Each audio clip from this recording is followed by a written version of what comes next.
90% बच्चों को इंडिया में करियर गाइडेंस मिलता ही नहीं है। इसके अलावा नॉर्थ कर्नाटक में खास करके आपको क्या लगता है, स्टूडेंट जिस तरह से यहाँ पर एजुकेशन हासिल कर रहे हैं, ये इशू की वजह से बच्चे स्टक हो जाते हैं। जीटेक के जरिए अब तक आपने कितने जॉब गुलबर्गा के बच्चों को दिया है? गुलबर्गा डिस्ट्रिक्ट में ही 55,000 बच्चे हर साल ग्रेजुएट होते हैं, उसमें से सिर्फ 4 से 5,000 बच्चों को ही जॉब्स मिलती है। क्या थॉट लेकर, क्या सोच लेकर आप गुलबर्गा आए थे? एक लौता ऐसा कंट्री है इंडिया जहाँ पे पहले साल में 40% बच्चे इंजीनियरिंग से ड्रॉप आउट होते हैं। कि यूथ हैं उनके लिए सबसे बड़ा करियर चैलेंजेस क्या हैं? क्या क्या और करियर अपॉर्चुनिटीज है जो वो एक्सप्लोर कर सकते हैं, इसके बारे में आपको मैं और बताऊंगा। कर्नाटका में जितने भी सारे एयरपोर्ट्स हैं वहाँ पे 85% लोग बाहर के काम कर रहे हैं। वो रीजन लाने का यही था कि गुलबर्गा में हर गली नुक्कड़ में कोई ना कोई कंप्यूटर इंस्टीट्यूट खोल के एक सर्टिफिकेट दे रहा था। इस मंथ की 29-30 को मेगा जॉब ड्राइव जो ये है, 4 नहीं, एक्चुअली 40 के ऊपर है, बट 4 मेजर कंपनीज के मैं नाम लेना चाहता हूँ। तकरीबन 2000 यहाँ पर वैकेंसीज मौजूद हैं जॉब के लिए। उसके लिए तकरीबन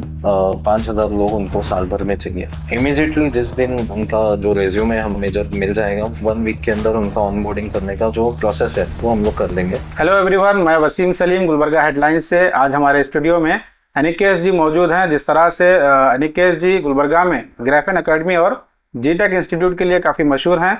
इनके ज़रिए 100% जॉब प्लेसमेंट की गारंटी के साथ कई सारे यहाँ पर कोर्सेस गुलबर्गा में लॉन्च किए गए हैं। तो मैं आज हमारा जो टॉपिक है डिस्कशन का, यहाँ पर जॉब प्लेसमेंट और करियर पाथ के इश्यूज़ पर हम लोग यहाँ पर डिस्कशन करेंगे। तो सबसे पहले मैं आपको बता दूँ, अनिकेश जी काफ़ी कम उम्र में ग्राफेन और जीटेक एकेडमी के साथ साथ यहाँ पर BCCM होटल मैनेजमेंट का इंस्टीट्यूट भी यहाँ पर हाल ही में ओपन करे हैं। तो तमाम मल्टीपल इंस्टीट्यूट इनके गुलबर्गे में मौजूद हैं। इसके अलावा भी यहाँ पर एक ये रिजॉर्ट चलाते हैं और इसके अलावा भी मल्टीपल बिजनेस इनके यहाँ पर पूरे इंडिया के मुख्तलिफ स्टेट में इनके मौजूद हैं। तो मैं सबसे पहले अनिकेश जी से गुजारिश करूँगा कि वो छोटा सा अपना तारुफ हमारे व्यूवर से कराएं। वसीम जी, थैंक यू सो मच, आपने इनवाइट किया इस चैनल पे और एक मीडियम के थ्रू आपने एक अपॉर्चुनिटी दी गुलबर्गा हेडलाइंस के मीडियम्स पे कि लोगों तक जो मेरा एक थॉट प्रोसेस है, जिस रीजन के लिए मैं गुलबर्गा आया वो पहुंचाने के लिए। तो वसीम जी, सबसे पहले तो आपने बहुत ज़्यादा ही तारीफ कर ली मेरी। तो इंडिया में बहुत सारे स्टेट्स में मेरा कोई बिजनेस नहीं है। मेरी शुरुआत हुई महाराष्ट्र में। एक छोटा सा स्टोरी है मेरा। बहुत humble middle class family background से मैं आता हूँ। मेरे फादर टाटा पावर में जॉब करते थे। तो 3 पुश्तों तक हमारे घर में कभी किसी ने बिजनेस नहीं किया था। तो इस जनरेशन का सबसे पहला बिजनेसमैन हूँ मैं। बिल्कुल। तो उसके जो चैलेंजेस हैं वो मैं बहुत कुछ समझ चुका हूँ। जो सेटबैक्स आते हैं, जो फाइनेंशियल क्रंचेस होते हैं, जो सोशल जो पीयर सर्कल होता है, फैमिली होते हैं, रिलेटिव्स होते हैं, जो आपको इस चीज़ के लिए ज़्यादा बढ़ावा नहीं देते। बिकॉज बचपन से ही पहले से ही सिखाया जाता है कि अगर फादर ने जॉब किया है तो उसका बच्चा भी उसके बाद जॉब ही करेगा। तो इस तरीके का जो माइंडसेट है वो मैं ब्रेक करना चाहता था, जो मैं कोशिश कर रहा हूँ ब्रेक करने के लिए, और काफ़ी हद तक मैं थोड़ा सक्सेसफुल हो चुका हूँ इसमें। देखिए अनिकेत जी, जिस तरह से हम आपके बारे में जानते हैं और तकरीबन गुलबर्गा के काफ़ी लोग जिस तरह के आपके ग्राफेन और जीटेक एकेडमी के जरिए आपको जानते हैं, इसके अलावा आपकी क्या बिहाइंड स्टोरी क्या है? आप जिस तरह से आप महाराष्ट्र से बिलोंग करते हैं, आपका एजुकेशन कहाँ तक हुआ और आपने ये ग्राफेन और जीटेक इंस्टीट्यूट के अलावा भी जो आपके बिजनेस हैं, किस तरह से आपने ग्रोथ हासिल की? यस, देखिए ग्रिफन और BCCM जीटेक, ये 3 मीडियम से तो गुलबर्गा मुझे जानती है। बट इसके अलावा मैं 5 साल पहले भी काम कर रहा था बिजनेस इंडस्ट्री में। अप्रैल सेक्टर में मेरे 2 ब्रांड्स हैं, उसके शोरूम्स हैं मेरे महाराष्ट्र में। उसके अलावा फार्मेसी चेन है दवा डिस्काउंट के नाम से। और हाल ही में एक Agastya sea view resort and spa, यहाँ पे मुझे एज अ मैनेजिंग पार्टनर के बतौर काम करने का मुझे एक बहुत बड़ा मौका मिला, जहाँ पे स्टार्ट टू एंड मैंने एक रिजॉर्ट फॉर्म करके आज उसको एक ऑटो पायलट मोड पे उसको कर लिया है। तकरीबन 70 से 80 लोग वहाँ पे आज काम कर रहे हैं। अच्छा। तो जो इकोसिस्टम अभी क्रिएट हुआ है, तो उसके अंदर 120 लोगों को मैं आज रोजगार दे रहा हूँ। और मैं यहाँ पे उल्टी बात करना चाहता हूँ कि उनकी वजह से मेरा घर चल रहा है, ना कि मेरी वजह से उनका। बिकॉज वो है, इसके लिए मैं हूँ। और जो सपोर्ट मुझे मिल रहा है उनकी फैमिलीज की बहुत सारी ब्लेसिंग्स है, दुआ है जो मुझे लग रही है, और मैं और भी ज़्यादा एनर्जेटिक तरीके से काम कर रहा हूँ और एक अच्छे विजन को लेकर आगे जा रहा हूँ। गुलबर्गा में जिस तरह से आपने शुरुआत की, क्या थॉट लेकर, क्या सोच लेकर आप गुलबर्गा आए थे? किस तरह से आपको गुलबर्गा में के लोगों को पहचानने में, गुलबर्गा के लोगों को जानने में, यहाँ पे इंस्टीट्यूट ओपन कर लोगों को 100% जॉब गारंटी के साथ जो आप कोर्स सिखा रहे हैं, किस तरह का एक्सपीरियंस आपका गुलबर्गा के स्टूडेंट्स के साथ रहा? देखिए, गुलबर्गा में आने का रीज़न एक ही था कि मेरे फैमिली बैकग्राउंड में एक छोटा सा इशू हो गया था। जैसे फैमिली में एक इशू हो गया था जहाँ पे उन्होंने इंजीनियरिंग कंप्लीट की थी मैकेनिकल में, और जब उनको जॉब मिली तब वो कोई और स्टेट में चले गए, और उनकी जो शुरुआत हुई थी वो 8,000 रुपीज सैलरी से हुई थी। और उसके बाद में जो उनको हर्डल्स हुई वहाँ पे एस्टेब्लिश होने के लिए, और जबकि ऑलरेडी फैमिली ने उनके ऊपर इंजीनियरिंग के लिए 8 से 10 लाख रुपए ऑलरेडी खर्चा कर चुके थे, बट उस तरीके का रिटर्न्स उनको नहीं मिल रहा था। और वो टाइम भी वो उतना स्पेंड कर चुके थे एजुकेशन में कि अभी उनको रिस्पॉन्सिबिलिटीज थी और उनको जॉब करना बहुत जरूरी था।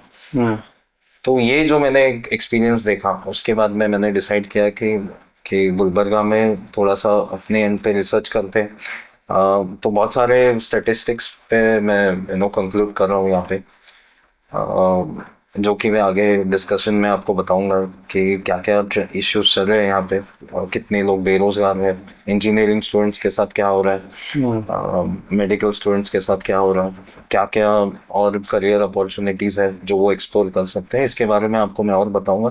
बट कोई अनएम्प्लॉयड है वो देखकर ही मैं एम्प्लॉयमेंट के इश्यूज को सॉल्व करने के लिए जिस तरह से अभी आपने एक बात कही कि इंजीनियरिंग स्टूडेंट्स हैं, मेडिकल फील्ड के जो स्टूडेंट्स हैं, ऐसे कई गुलबर्गा में कॉलेजेस मौजूद हैं जहाँ पे हमने भी देखा है लाखों की फीस ले जाती है। तो लोग वहाँ पर डिग्री कॉलेजेस भी हैं, बच्चे पढ़ाई करते हैं, उसके बाद भी जो है ना उनके पास जो है जॉब हासिल नहीं कर सकते। अनएम्प्लॉयमेंट इतना क्यों ज़्यादा बढ़ रहा है? जिस तरह से पहला मेरा सवाल आपसे यही रहेगा कि कई डिग्री कॉलेजेस हैं, वहाँ पर स्टूडेंट्स पढ़ रहे हैं, पढ़ने के बाद भी अनएम्प्लॉयमेंट इतना ज़्यादा रेशो दिखने को मिल रहा है, क्या वजह हो सकती है इसका? सबसे पहला रीज़न वो, और या फिर आप गलती बोल सकते हो, माँ बाप की।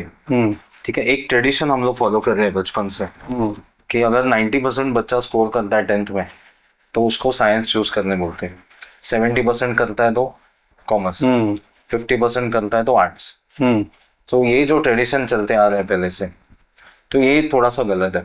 क्यों साइंस वाला बच्चा अगर आर्ट्स कर यूपीएससी कर सकता है तो उसको क्यों आप साइंस में जबरदस्ती डाल रहे हैं परसेंटेज के हिसाब से?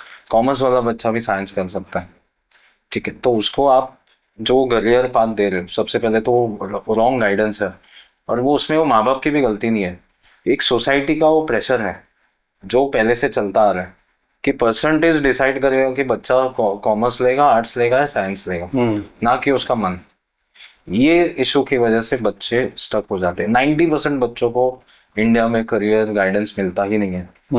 जो दोस्त कर रहा है, जो पड़ोसी कर रहा है, जो उनके रिलेटिव्स बोल रहे हैं, मामा बोल रहे हैं, चाचा बोल रहे हैं, वो लोग कर रहे हैं। वही वो तो कल्चर एक चैन बनी हुई है। अगर कोई दोस्त इंजीनियरिंग में ले रहा है तो मैं भी इंजीनियरिंग में लूँ, कोई डॉक्टर मेडिकल फील्ड में जा रहा है तो वहाँ जाऊँ। करेक्ट, ये तो कल्चर एक चैन सिस्टम बन गया है। तो अपना फ्यूचर का नहीं देख रहा, अपनी ख्वाहिश पे गौर नहीं कर रहा, जो ग्रुप जहाँ पे जा रहा है उसको फॉलो कर रहे हैं। ये तो यहाँ पर सबसे बड़ी मेजर यहाँ पर कमी, सबसे बड़ी इशू है अनएम्प्लॉयमेंट देखने को मिल रहा है। इसके अलावा नॉर्थ कर्नाटक में खास करके आपको क्या लगता है, स्टूडेंट जिस तरह से यहाँ पर एजुकेशन हासिल कर रहे हैं, क्या चैलेंजेस आपको इसमें नजर आते हैं?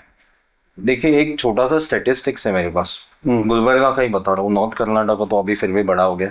गुलबर्गा डिस्ट्रिक्ट में ही 55,000 बच्चे हर साल ग्रेजुएट होते हैं। उसमें से सिर्फ 4 से 5,000 बच्चों को ही जॉब्स मिलती है। बाकी के जो 50,000 बच्चे हैं वो तकरीबन 7 साल लेते हैं एक नॉर्मल 25 से 30,000 सैलरी की जॉब लेने के लिए। उसके रीजंस बहुत सारे, पेरेंट्स भी उसमें उन सारे रीजंस में इन्वॉल्व होते हैं, दोस्त होते हैं, और भी अलग अलग फैक्टर्स होते हैं जिसकी वजह से वो लोग इतना टाइम ले पाते हैं कि अपना एक करियर एस्टेब्लिश करने के लिए, और उतना टाइम वो सिर्फ अपने पेरेंट्स के पैसों पे जीते हैं। तो ये तो सबसे बड़ा इशू है। दूसरा, इंजीनियरिंग में बहुत सारे ड्रॉप आउट्स अभी स्टार्ट हो गए। इंडिया में एक लौता ऐसा कंट्री है इंडिया जहाँ पे पहले साल में 40% बच्चे इंजीनियरिंग से ड्रॉप आउट होते हैं, दूसरे साल में तकरीबन 20%, तीसरे साल में और एक 10%। आखिर तक अगर 100 बच्चे इंजीनियरिंग के लिए अपीयर होते हैं उसमें से सिर्फ 30 से 35 बच्चे ही बाहर निकलते हैं। और ये अभी जेनजी का एक बहुत बड़ा प्रॉब्लम हो गया कि उनका पेशेंस लेवल बहुत कम हो गया। वो 4 साल सब्र नहीं कर रहे हैं। हाँ एग्जैक्टली, सब्र नहीं है, टॉलरेंस कम हो गया उनका। वो 4 साल तक एक तरीके की पढ़ाई नहीं कर सकते। इसकी वजह से वो ड्रॉप आउट्स पढ़ते गए। सब में अभी वो स्टार्टअप वाला थोड़ा सा ट्रेंडिंग हो गया। मतलब जिस तरह से एजुकेशन सिस्टम में भी शॉर्टकट लाना होगा, जिस तरह से आप शॉर्ट टाइम जो कोर्सेस आप लॉन्च किए हैं, वही आप कहीं ना कहीं बताना चाह रहे हैं कि हाँ नहीं, मतलब मैं अपना बिजनेस प्रमोट नहीं कर रहा हूँ। नहीं, बिजनेस प्रमोशन की बात नहीं कर रहा कि पेशेंस जो अब जनता में जो सब्र नहीं है, तो शॉर्ट टर्म कोर्सेज के जरिए वो सक्सेस हो सकते हैं। एग्जैक्टली। लॉन्ग टर्म अगर कोर्सेज में अगर उनको लेके जाएंगे तो कहीं ना कहीं उनके पास उतना पेशेंस नहीं है, उतना सब्र नहीं है, तो वो 4 साल 3 साल के कोर्सेज करें, उसके बाद जॉब हासिल करें। ये क्रिकेट जैसा जो रेवोल्यूशन आया कि पहले टेस्ट खेलते थे, उसके बाद वनडे आ गया, वनडे के बाद T20 आ गया, और कहीं कहीं पे T10 भी चल रहा। उसी तरीके का NEP न्यू एजुकेशन पॉलिसी का ये लास्ट ईयर है। इसके बाद में बहुत सारे चेंजेस आने वाले हैं, जिसमें बहुत सारे शॉर्ट टर्म कोर्सेज को ज्यादा इम्पोर्टेंस देने वाले हैं। ठीक है, जिस तरह से आप एजुकेशन फील्ड में मल्टीपल इंस्टीट्यूट चला रहे हैं, कई सारे कोर्सेज लाकर यहाँ पे जो यूथ हैं उनको जॉब देने की कोशिश कर रहे हैं। करेक्ट। एजुकेशन सिस्टम में आपको क्या लगता है, जिस तरह से एजुकेशन सिस्टम में हमारे बच्चे पढ़ रहे हैं, जो भी इंडस्ट्रीज में बच्चों को जॉब मिलना है, जो वहाँ पर उनको ज़रूरत होती है, उसके मुताबिक क्या एजुकेशन बच्चों को दिया जा रहा है? ओके, मैं अभी जहाँ पे मैंने शुरुआत की है, जिस रीज़न से मैं गुलबर्गा में आया, जैसे मैंने बताया कि मुझे या मेरे फर्म को हाईएस्ट एम्प्लॉयर, मतलब जो हाईएस्ट एम्प्लॉयमेंट देगा उस मकाम पर पहुंचाना है। तो ग्रिफन, BCCM और GTech, ये जो 3 प्लेटफॉर्म्स गुलबर्गा में स्टार्ट हुए, इसका एक ही मकसद था कि शॉर्ट टर्म कोर्सेज को ज़्यादा प्रमोट करना, जैसे 6 months 11 months 3 months 6 months 11 months, जो 1 साल के अंदर के सारे कोर्सेज हैं, इन सबको प्रमोट करना। जो भी 12th स्टैंडर्ड के बच्चे पास हो चुके हैं, जिनके पास में फाइनेंशियल कैपेसिटी नहीं है कि आगे वो इंजीनियरिंग की तरह या मेडिकल की तरह लाखों करोड़ों रुपए खर्च करके जॉब करना है, लेकिन हाँ कहीं ना कहीं पे उनकी जो शुरुआत है वो एक इंजीनियरिंग स्टूडेंट से तो ज़्यादा डबल सैलरी की उस लेवल की शुरुआत होगी उसकी। तो उस तरीके का फील्ड मैंने चूज किया, एविएशन। क्योंकि देखा जाए तो कर्नाटका में जो एयरपोर्ट्स है, जितने भी सारे एयरपोर्ट्स हैं, वहाँ पे 85% लोग बाहर के काम कर रहे हैं आउटसाइड कर्नाटका।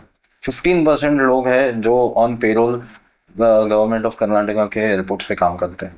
उसका रीजन ये है कि यहाँ पे अवेयरनेस ही नहीं है, पता ही नहीं है कि ये भी सारे जॉब अपॉर्चुनिटीज है। हर साल तकरीबन 3 से 4 लाख जॉब्स आते हैं एविएशन फील्ड में, जहाँ से कर्नाटका से सिर्फ 3 से हार्डली 10 से 15 हज़ार एप्लीकेशन जाते हैं। बाकी सारे जो है दिल्ली, हरियाणा, मणिपुर, ये जो नॉर्थ ईस्ट वाले स्टेट्स हैं, वहाँ से सबसे ज़्यादा एप्लीकेशन आते हैं, वहाँ से ज़्यादा यहाँ पे ये होता है। तो बच्चे प्रिफर करते हैं कि हम अनएम्प्लॉयड रहे, लेकिन ये जो बाकी जो अलाइड कोर्सेस है या शॉर्ट टर्म कोर्सेस है उसको वो एक्सेप्ट करना नहीं चाहते, बट अनएम्प्लॉयड रहना ज़्यादा पसंद करते हैं। तो उस तरीके का जो माइंडसेट है, ट्रेडिशनल माइंडसेट है, उसको थोड़ा चेंज करना है। इसके लिए कुछ रेवोल्यूशनरी एजुकेशन पैटर्न्स है, उसको मैंने इम्प्लीमेंट करने की बहुत कोशिश की है। GTech एक बहुत बड़ा IT प्लेटफॉर्म है। उसके GTech में कितने कोर्स हैं आपको? जिस तरह से देखिए, एक ग्राफन है जो एविएशन के लिए है, BCCM है जो होटल मैनेजमेंट है। GTech में कितने कोर्सेस हैं आपके पास? GTech में 450 के ऊपर कोर्सेस है, और तकरीबन GTech एक बहुत बड़ा फाउंडेशन है जहाँ पे 700 सेंटर्स पूरे वर्ल्ड में और 23 कंट्रीज में वो ऑपरेट करता है। GTech के जरिए अब तक आपने कितने जॉब गुलबर्गा के बच्चों को दिया है? GTech में दिसंबर 2024, मतलब जनवरी 2025 से हम लोग ने GTech स्टार्ट किया ऑफिशियली। सो बहुत अच्छा रिस्पांस आया, जिसकी वजह से हम लोग तकरीबन 440 एडमिशंस कर चुके हैं, और 3 बार हम लोग ने वहाँ पे जॉब ड्राइव्स की है, जिसके थ्रू तकरीबन 110 बच्चों को हम लोग ने वहाँ पे जॉब्स दिए। उसका एक रीज़न है कि वहाँ से जो सर्टिफिकेशन है उसका ही स्ट्रेंथ इतना है सर्टिफिकेशन का कि वो बच्चों को हम जॉब देने तक उनको रुकना नहीं पड़ता। वो सर्टिफिकेशन लेकर वो खुद भी जॉब आसानी से मतलब उनको मिल सकता है। एग्जैक्टली, क्योंकि उसका ग्लोबल प्रेजेंस है। वो रीजन लाने का यही था कि गुलबर्गा में हर गली नुक्कड़ में कोई ना कोई कंप्यूटर इंस्टीट्यूट खोल के एक सर्टिफिकेट दे रहा था। उस पैटर्न को हमको बंद करना था, उसको एक एक प्लेटफॉर्म पे लाना था, एक इंटरनेशनल स्केल का कोई, या फिर जो गवर्नमेंट सर्टिफाइड हो, जहाँ पे आपको जॉब्स भी मिले, अच्छी स्केल पे मिले, अच्छा एजुकेशन भी मिले, और जो सर्टिफिकेशन है उसको एक अच्छा मान्यता या उसको एक वैलिडेशन या लीगैलिटी उसको मिल जाए। तो वो चीज़ पे मैंने थोड़ा सा काम करके उसको गुलबर्गा में इम्प्लीमेंट करने की कोशिश की, और वो बहुत ज़्यादा अच्छे से सक्सेसफुल हुआ। आज भी उसके तकरीबन हर महीने हम लोग 30 से 40 एडमिशन करते हैं ऑन एन एवरेज। साल में जैसे मैंने बोला 400 400 से 450 का हमारा एडमिशन्स का टारगेट होता है जो टीम अचीव करती है वहाँ पे। और 30 से 35% रेशियो है जहाँ पे हम लोग जॉब्स दे पा रहे हो आपको। बीसीसीएम जो आपका नया इंस्टीट्यूट आपका अभी जो स्टार्ट हुआ है हाल ही में, अच्छा उसका भी रेस्पॉन्स काफ़ी अच्छा आ रहा है। होटल मैनेजमेंट के ऊपर आप फोकस जो कर रहे हैं, क्या लगता है आपको इसके अंदर आपको किस तरह से सक्सेस मिलेगी? गुलबर्गा जैसे शहर के जो यूथ हैं, जेंजी हैं, उनको किस तरह से एम्प्लॉयमेंट इसमें मिल सकता है? देखिए, जब मैंने होटल मैनेजमेंट का जब एक आइडिया मेरे दिमाग में आया था, तब मैंने एक छोटा सा सर्वे किया था, एक 10 लोग को मैंने पूछा था। तो होटल मैनेजमेंट सबसे पहले तो उनको लगा था कि यहाँ पे जो भी होटल्स है, छोटी मोटी धारी बिरयानी वाले, या फिर इडली वड़ा सांभर बेचने वाले, या फिर लॉजिंग बोर्डिंग होते हैं, उस तरीके का, मतलब उस तरीके के माहौल में आपको जॉब करना पड़ेगा, ऐसे वो एक माइंडसेट था। बट मैं कहना चाहता हूँ वसीम भाई आपको कि ऐसा कुछ भी नहीं है। बहुत डिप्राइव्ड है हम लोग टूरिज्म और होटल इंडस्ट्री में, India, basically India. It's because of the mentality, it's because of the awareness. ये नहीं है अवेयरनेस। अगर मैं आपको फैक्चुअली बताऊं कुछ चीजें, तो होटल इंडस्ट्री, टूरिज्म इंडस्ट्री पूरे वर्ल्ड में तकरीबन 13.3 ट्रिलियन डॉलर्स की है। मतलब जितना इंडिया का जीडीपी है उसके 3 टाइम का पूरा ये है वो, मतलब एक बड़ा इकोसिस्टम है वो टूरिज्म में। एग्जैक्टली, टूरिज्म में। इंडिया का सिर्फ उसमें 27.4 बिलियन डॉलर का ही इकोनॉमी है। बहुत छोटा सा इकोनॉमी है, या फिर बहुत छोटे से जीडीपी लेवल पे वो कंट्रीब्यूट कर रहा है। तकरीबन 2.6% आप बोल सकते हो of the entire 4.3 billion dollars. आप मानोगे नहीं, लेकिन हर साल तकरीबन 330 मिलियन जॉब जनरेट होते हैं होटल इंडस्ट्री में। आप जो देखते हो इंडिया में वो आपको 8,000 10,000 सैलरी वाले होटल इंडस्ट्री के जॉब्स दिख रहे हैं। लेकिन आप जब 4 स्टार 5 स्टार होटल्स या फिर आप इंडिया के बाहर जाते हो, तो वहाँ से जो स्टार्टिंग सैलरी होती है वो तकरीबन 60,000 रुपीज से स्टार्ट होती है, या फिर आप 800 से 900 यूएस डॉलर से स्टार्ट होती है। इंडिया में जब आप काम करते हो एक लेवल का, जब आपके पास एक्सपीरियंस आ जाता है, 1 साल 1.5 साल आप जब काम करते हो, तभी आपकी सैलरी तकरीबन 30 से 35 हज़ार हो जाती है जब आप इन 4 स्टार 5 स्टार होटल्स में आप जॉब करते हो। तो ये एक बहुत बड़ा करियर अपॉर्चुनिटी। इसको आप सिर्फ साफ सफाई या वेटर या फिर आप मतलब बर्तन धोना, ये एंगल से मत देखो आप। ये एक सबसे बड़ा करियर ओरिएंटेड है। आज लोग, अभी शायद ये एक ट्रेंड स्टार्ट हुआ है हैदराबाद, बैंगलोर, पुणे, मुंबई, चेन्नई, ये जो सारे मेट्रो सिटीज में, यहाँ पे जो कॉर्पोरेट में जो लोग काम करते हैं वो इमेंस प्रेशर में काम करते हैं। मंडे टू फ्राइडे बहुत ज़्यादा स्लॉग करते हैं, इतना प्रेशर में काम करते हैं कि एवरी सैटरडे संडे उनको कोई ना कोई रिजॉर्ट या होटल में उनकी बुकिंग होती है और उनको जाके रिलैक्स करना होता है, जिसकी वजह से है ना ये इकोनॉमी बिल्टअप होते जा रहा है। सैडली गुलबर्गा में इसका अवेयरनेस नहीं है बिल्कुल भी, और इसका बढ़ावा देने के लिए और लोगों को समझाने के लिए कि ये भी एक जॉब और ये करियर अपॉर्चुनिटी बच्चों के लिए अवेलेबल है। तो इसकी वजह से हम लोग ने होटल मैनेजमेंट ये जो कोर्स है जो स्टार्ट किया, उसका जो सर्टिफिकेशन, डिप्लोमा, डिग्री, मतलब 6 मंथ्स, 11 मंथ्स और 3 इयर्स, ये 3 इसमें हम लोग ने इसको 3 कोर्सेस में इसको डिवाइड करके बच्चों का जो भी इंटरेस्ट है वो हिसाब से। हाँ, बट जितने भी कोर्सेस हम लोग लेकर आए, एविएशन हो, होटल मैनेजमेंट हो, इसका एक जो प्रॉमिस है that is 100% job placement guarantee India and abroad, इस पे हम लोग हमेशा कायम रहते हैं वैसे में। क्योंकि 2 साल मुझे लगे कि समझने के लिए, माइंडसेट लोगों का, सारी चीज़ें समझने के लिए। तकरीबन 80 से 90 बच्चों को मैंने एविएशन में जॉब्स भी दिए, और कहीं ना कहीं पे वो एक मेजर फैक्टर है कि आज एविएशन के अलावा होटल मैनेजमेंट भी मैं स्टार्ट कर पाया, क्योंकि उसमें से भी कुछ बच्चों को मैंने प्लेस किया। तो मैं ऐसा नहीं बोल रहा हूँ कि गुलबर्गा समझ नहीं पा रहा, बट स्लोली समझ रहा हूँ। उनको भी पता है कि अभी अलग अलग करियर अपॉर्चुनिटीज को एक्सप्लोर करना चाहिए। आने वाले सालों में जो आपकी यूथ हैं उनके लिए सबसे बड़ा चैलेंजेस क्या है, करियर चैलेंजेस क्या है उनके लिए, क्या लगता है? करियर चैलेंजेस तो बहुत है। जैसे मैं आपको बता रहा हूँ कि तकरीबन 30 करोड़ बच्चे ग्रेजुएट होने वाले हैं 2030 तक। 2030 या फिर आप पकड़ लीजिए 2028 से लेके 30 तक 30 करोड़ ग्रेजुएट्स हर साल आने वाले हैं, क्योंकि हर बच्चा अभी हर घर में पढ़ रहा है। ठीक है, जिसकी वजह से आपको जॉब डिस्पैरिटी बहुत ज्यादा होने वाली है। उन 30 करोड़ बच्चों के लिए इंडिया में जो अभी प्लानिंग है एम्प्लॉयमेंट के लिए, वो सिर्फ 70 से 80 लाख का है। बहुत सारे बच्चे हैं जो अनएम्प्लॉयड रहने वाले हैं, अगर उन्होंने अभी भी ट्रेडिशनल कोर्सेज को ही ऑप्ट किया तो। ट्रेडिशनल कोर्सेज जैसे आपका सिविल इंजीनियरिंग हो गया, मैकेनिकल इंजीनियरिंग हो गया, आर्किटेक्चर हो गया, आपका मेडिकल साइंस हो गया, आपका इंजीनियर कोई भी आईटी हो गया। तो ये सब में एक थ्रेशोल्ड आने वाला है। इसके बाद में वो बहुत ज्यादा डिफिकल्ट। इसके बाद जिस तरह से आपके पास है short term job oriented courses की जो आज इतनी डिमांड जो चल रही है, उसी वजह से जहाँ तक मैं एग्जैक्टली, क्योंकि अगर आप हम लोग दोनों एक साथ हम लोग इंटरव्यू देने गए।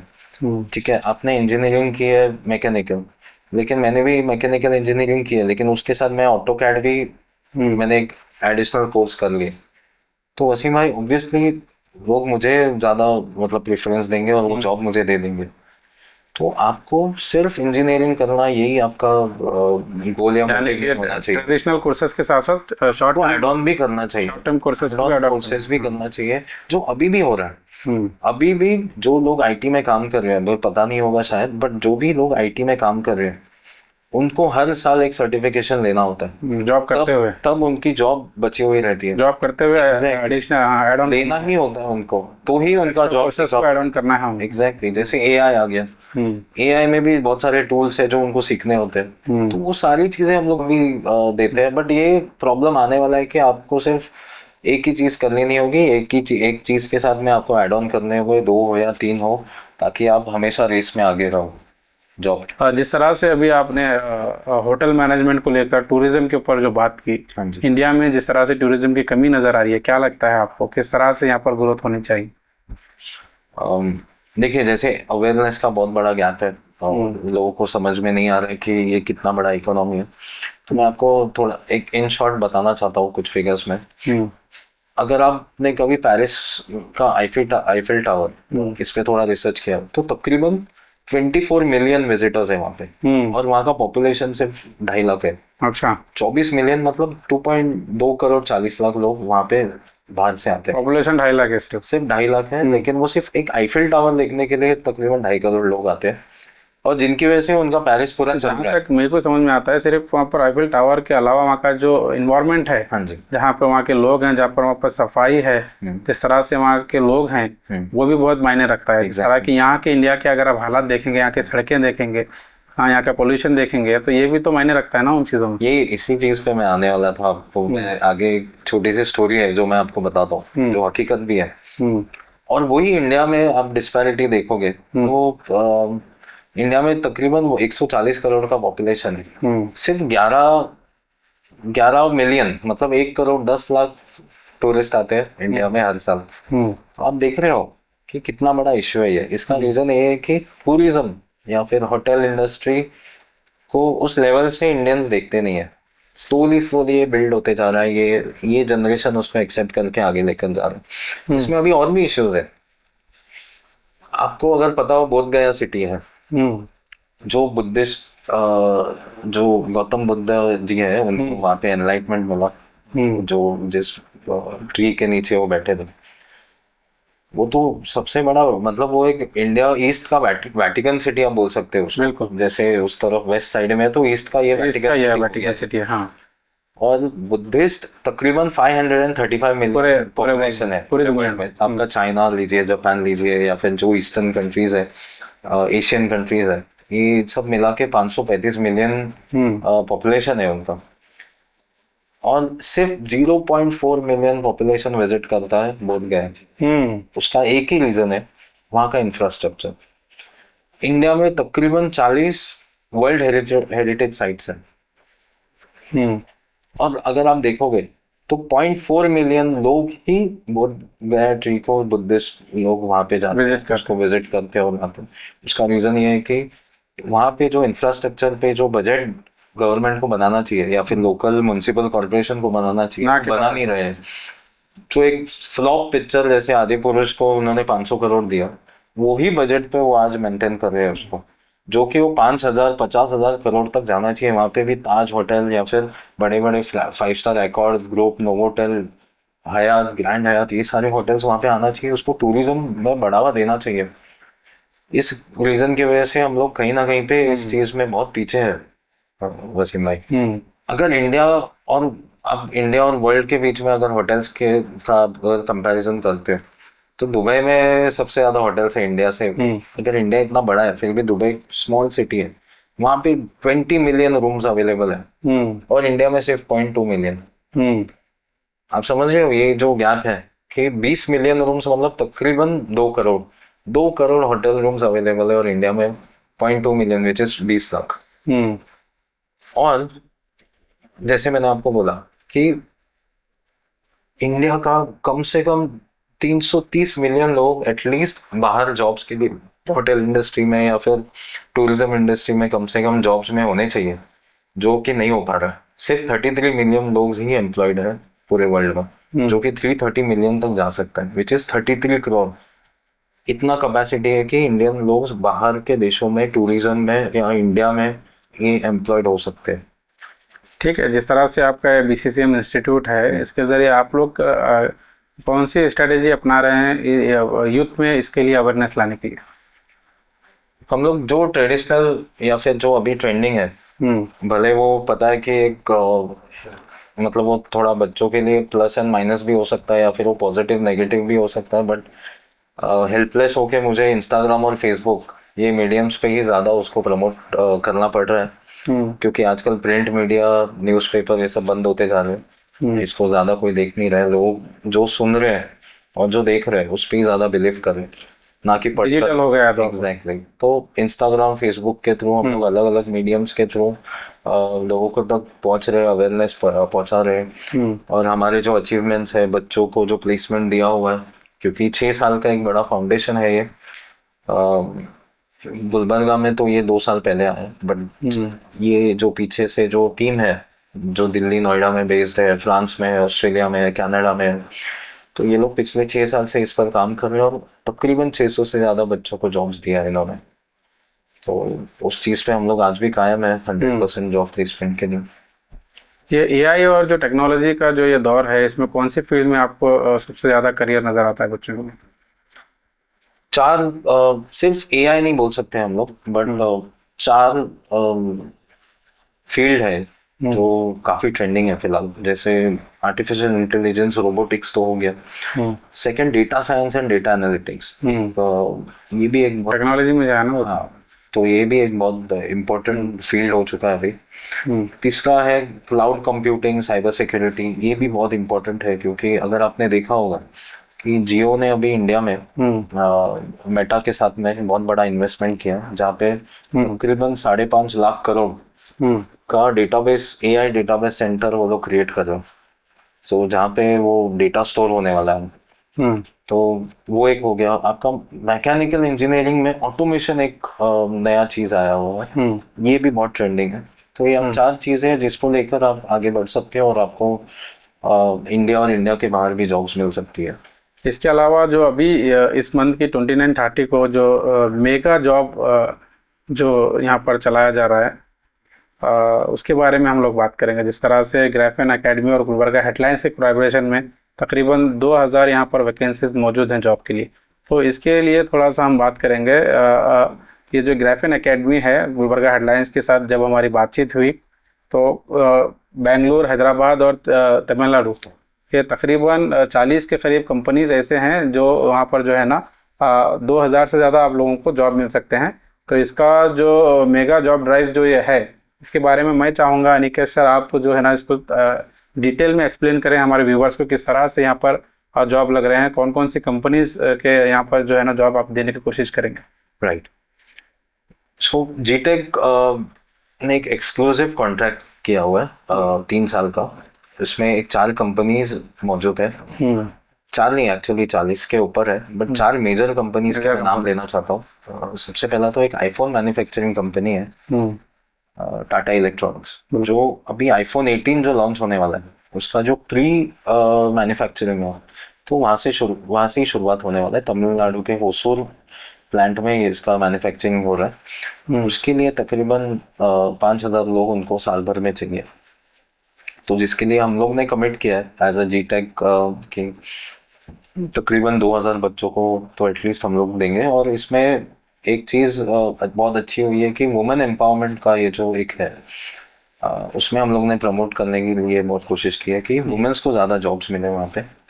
तो 500 वुमेन्स की बहुत वहाँ पे रिक्वायरमेंट है, अर्जेंट बेसिस पे जुलाई 1st वीक को उनको ऑनबोर्डिंग कराना है। सेकेंड जो कंपनी है जो है किया, तो ये किया शोरूम्स के बारे में बात नहीं हो रही है, बट किया जो मैन्युफैक्चरिंग यूनिट है अनंतपुर में आंध्र प्रदेश में, वहाँ पे तकरीबन 1000 से 1200 बच्चों की रिक्वायरमेंट है ऑटोमोबाइल सेक्टर में।